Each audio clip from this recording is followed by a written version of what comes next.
Welcome to Hochoka Podcast. What do Jesus, the ancient Red Heifer Ceremony, white buffalo calf woman, and black elk have in common? More importantly, what deeper connections between Lakota spirituality and Catholicism does this reveal? Let's find out. Hello, Madaki Api, and welcome to Hochoka, here at the center of St. Joseph's Indian School's campus. I'm Scott Wooster, your Hochoka host. We're glad you joined our circle with Dr. Damian Costello, a frequent guest who joins us today to bring another fresh perspective on Catholicism through an indigenous lens. Welcome, Damian. Thank you, Scott.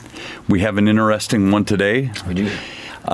So we're going to make a connection today between, among, maybe is a better way to put it, the red heifer, which is new to me, so I'm learning all sorts of things about this, black elk, and the white buffalo calf. Okay? First question for you is, what on earth? What gives? I don't know. At least I didn't know when I first discovered this. I was just, this Lent, I was reading my Bible. I'm like, you know what? I have to understand the Old Testament better. All these animal sacrifices. Mm-hmm. They're sacrificing animals all around. Mm-hmm. They didn't talk about this to me very much when I was growing up as a Catholic, and so I wanted to understand it better. And I got to the Red Heifer Ceremony, nothing I had ever heard of before. Okay.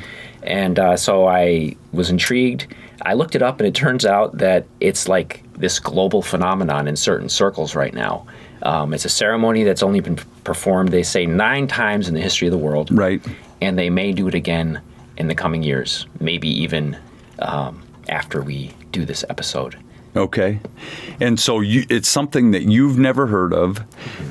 You just were struck by it as you read through, you found it, and you decided to delve into it more and found out that you're missing the boat, maybe, or had been missing the boat, or I'd been missing the boat, well, or our viewers. The boat. Yeah. To be honest, this is an important part of Jewish tradition, of the law, and it has deep correlations with Lakota spirituality, and indigenous traditions. Yep. And I think particularly in a place like St. Joseph's Indian School, it's something very important for us to think about when we think about where these two traditions intersect. Okay, and that's one thing that you and I always like to do when we come in here is break down those connections and the differences between the two.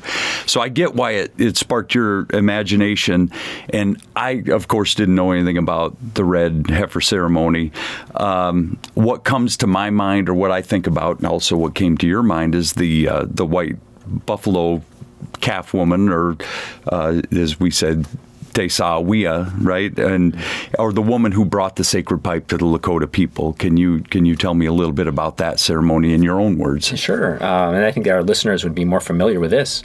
How the Lakota people, when they first came out into the plains, struggled. They had a tough time spiritually in a new environment, and white buffalo woman came to them, gave them the gift of the sacred pipe, which in it contained the 7 sacred ceremonies, right? The Sundance, the Inipi, Vision Quest, and the others.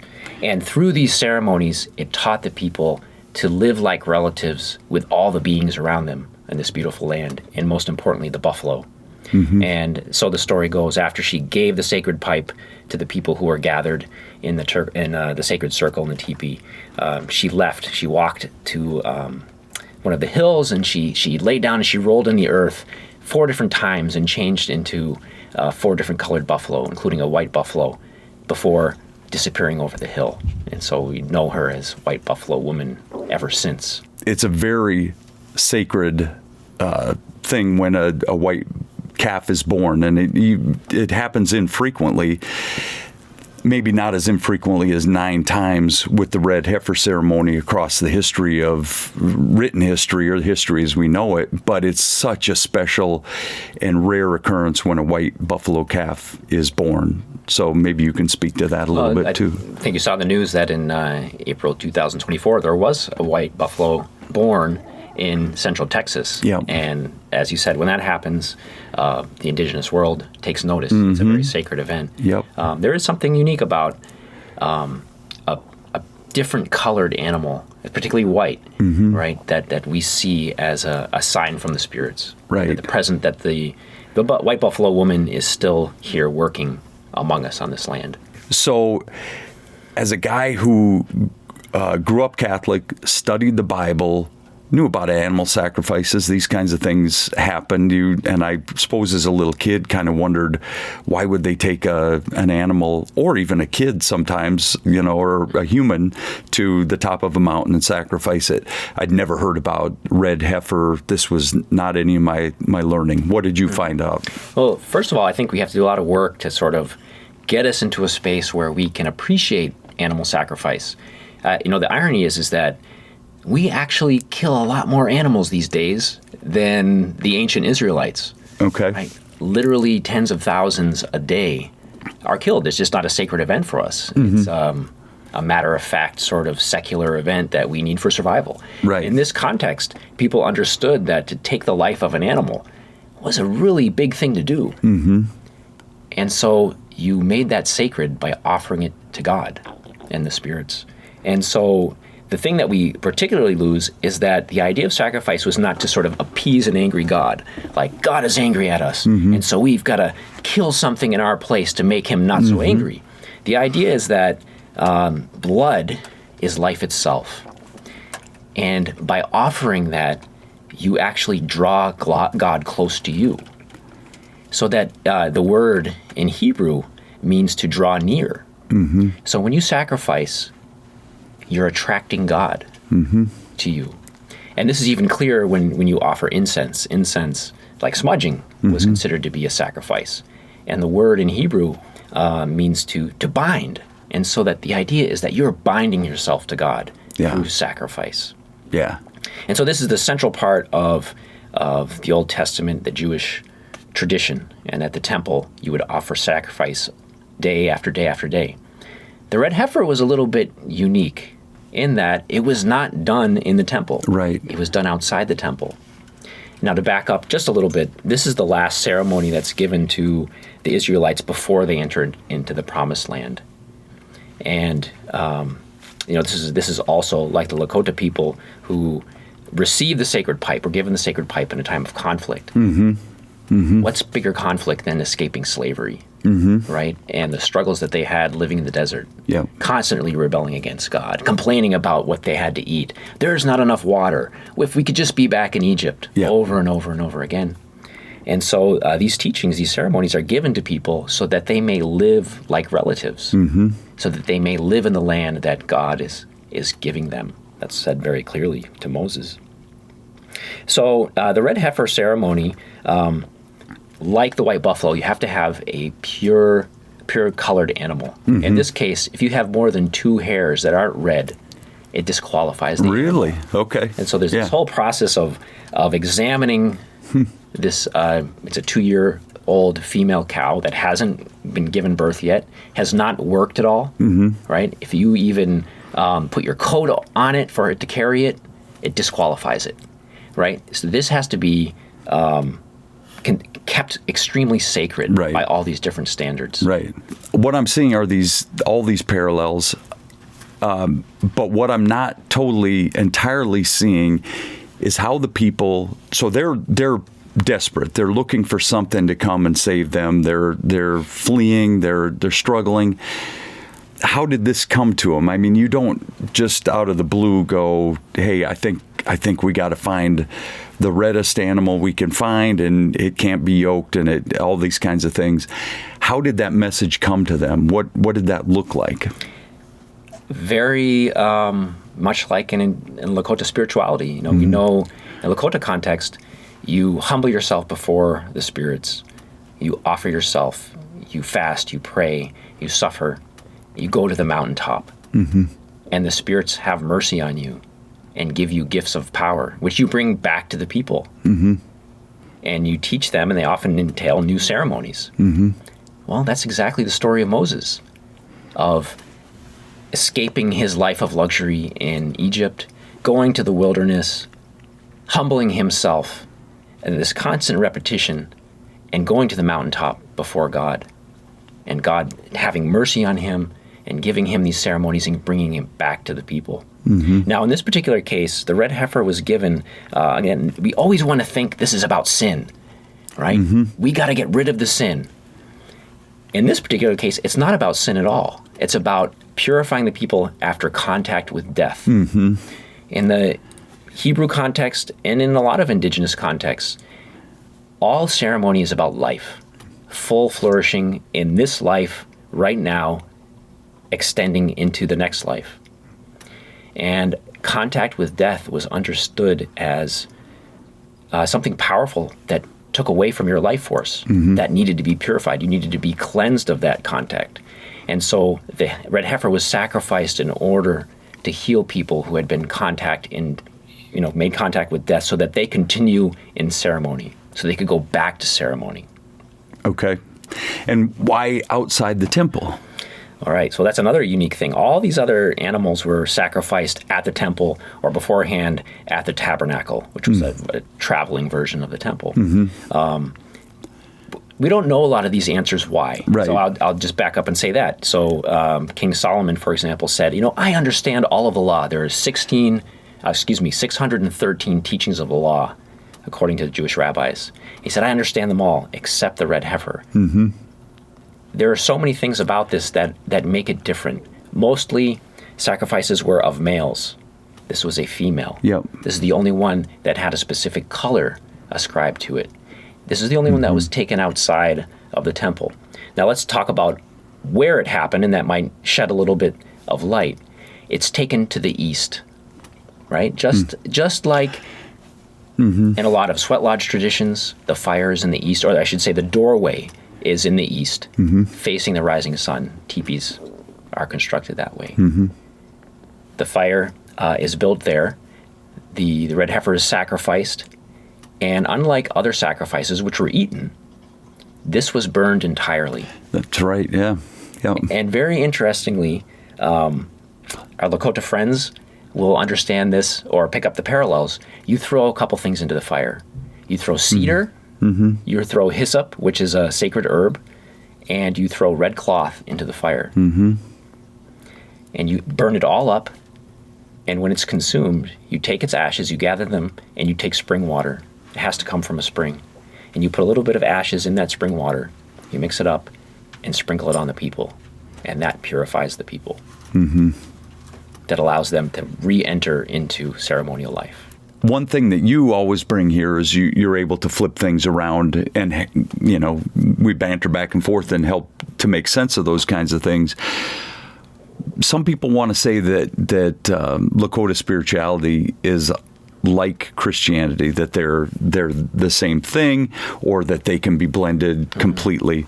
But you look at it a little bit of a different way. What does Lakota spirituality help us see in Catholicism that we may have missed? Yeah, I think that's really the key in a lot of these uncertainties or things we don't understand about our faith, but particularly the red heifer, which people for centuries have said, we have no idea why God told us to do this, but because God told us, we should do it, and so we're going to. If you flip it around and you start in the Sundance Circle, for example, where people offer their flesh so that the people may live, so the buffalo will become our relatives, it makes this whole ceremony make a lot more sense. And particularly when you interpret it through Christ. And so the early Christian fathers, church fathers, saw the red heifer, like a lot of things in the Old Testament, and said, oh, well, this is foreshadowing Jesus. This is an example of what Jesus will do, and Jesus fulfills this ceremony. And there's actually a lot of very interesting parallels there. So where this would occur outside the temple to the east is the Mount of Olives, which is where the Garden of Gethsemane is. And if we know, our catechism and our teachings well, we know that Jesus suffered there. He was in such anguish that he sweat blood. So he literally turned red, if we take that seriously.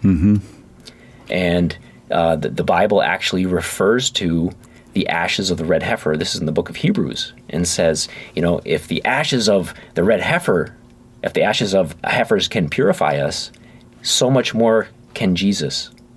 And then some early church fathers like St. Augustine, for example, said very directly, Jesus is the red heifer. So there's this idea that Christ's suffering is more perfectly understood when you look at this very indigenous-like ceremony that on the surface doesn't make a lot of sense, but that brings up a lot of connection and teachings to the earth and connecting to it, which I think what has attracted us to Lakota spirituality. And you, as you're saying all of this, even in the name of red heifer, red is so powerful in both Catholicism or Christianity, but also in the Lakota culture, in that if you're asking for help, you're doing it with red cloth. If you're making prayer tobaccos, help, or as you would say, wichozani na wohiki, for health and help, you would use red cloth to tie up your tobacco ties. You talked about it with the piercing at the Sundance, which is, maybe the highest offer that a male can give. And, we don't even need to mention that childbirth, that sacrifice, or even a woman's menstrual cycle, those things. We're talking about red, we're talking about blood, all those kinds of things. The parallels of life and all those things are all wrapped up into one.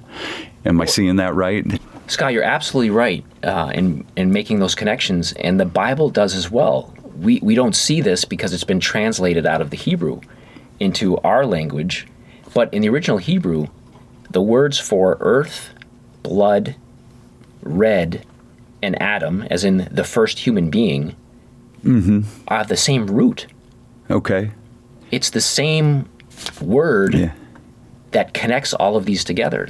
And so when you talk about a red heifer, you're talking about the earth, blood, Adam, all together. And of course, we call Jesus the new Adam. Yeah. And I love the idea that two guys this far ahead with, we're looking back in hindsight, trying to figure out how all these things are connected. And we talk about it all the time. We weren't living on the land. We didn't live with all those things where, like the four things you just said, the Hebrew root of all those things is all connected. And they knew it, they lived it, and they understood it in a way that obviously you and I never will or could never hope to. And that for me I think is pretty fun to geek out over, no matter what. That idea that they were living on a whole different plane and understanding it in a way that we never can. Though I think, we are on the journey to recovering that, right? To the best of our ability. And I think, the first story, or the first person that brought me on a Hochoka podcast was Nicholas Black Elk, right? We've both been very impacted by his teachings and his life. I think he understood this on a very deep level through his visions, because he had these visions that combined all of those themes together. As a 9-year-old boy in his great vision, there was a red man who gave him sacred medicine, hid the herb that became his healing herb. And in his vision, he falls to the ground, he rolls on the earth, and he turns into a buffalo. Combining all of these different themes: earth, blood, medicine, and horned animals. And then later in his life, in his ghost dance, he had another vision of Wanikia, he who makes live, right? Who that's the word for Jesus, for Savior in the Lakota language, right? In the Catholic context. He appeared as a red man.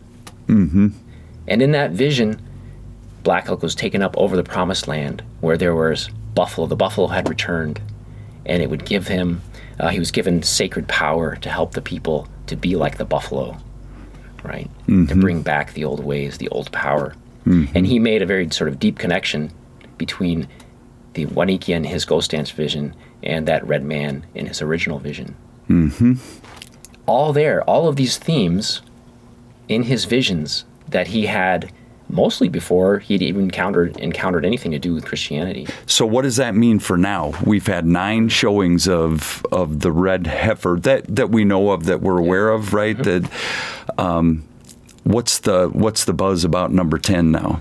Well, there's a lot of interest in the Red Heifer in terms of, if you want to build another temple in Jerusalem, one thing you need is people who have been purified through the sacred water and the ashes of the Red Heifer. And so people who are interested in that, who tend to be Orthodox Jews and Zionist Christians, have been looking for a Red Heifer. And so they found, it's an interesting story, the whole process, but in Texas about 3 years ago, some pure Red Heifers that have since been shipped to Israel.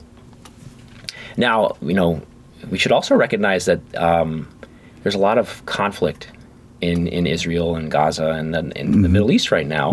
Tensions are very high. And so a lot of people take this as, a threat to the mosque that is now located where the temple was. I think the indigenous perspective can help us frame this in a proper way, right? That it's not about, whose temple is bigger, which temple belongs, but that God is with us and he works through the earth. Like, you look at all these different traditions that have this association between horned animals and God and God's presence. We see it out here on the plains, and Catholics came among many, and at best we're uncertain, but often very antagonistic and belittling of these traditions. And we actually now look at our own and say, it's at the core of our own tradition, at the Catholic tradition. It is mysterious, but it's emerging from the earth, I think, and calling us back to be children of the earth in a way that we always had been, and I think are still yearning to be. So again, like I said, this is not something that I had any knowledge of until you wrote about it. It wasn't something that you had knowledge about, obviously, until a couple of months ago. But I think it's always kind of fascinating, and I think you do too, to take that knowledge in, to look at those connections and kind of see where that goes, and to see what pieces of this might be able to guide us a little bit. And so we'll continue to do that, and we hope our viewers continue to do that. But we appreciate, yeah. Well, and I would just say, this is a very unfinished story, not just in terms of what we may learn about it, but in the world today. Yeah. This could happen tomorrow. This could happen a year from now. And the attention will continue to grow as we discern what this means for our future. Yeah. And what can this do to help make this a better place and to make it better for our kids? And so, yeah, thank you for the knowledge. We'll continue to watch this. Thank you, Scott. For sure. And we'd like to thank our audience for joining us here at Ho-Chokeh at the center of St. Joseph's Indian School campus, where we talk about issues that are central to Native American education today. Until next time, stay centered.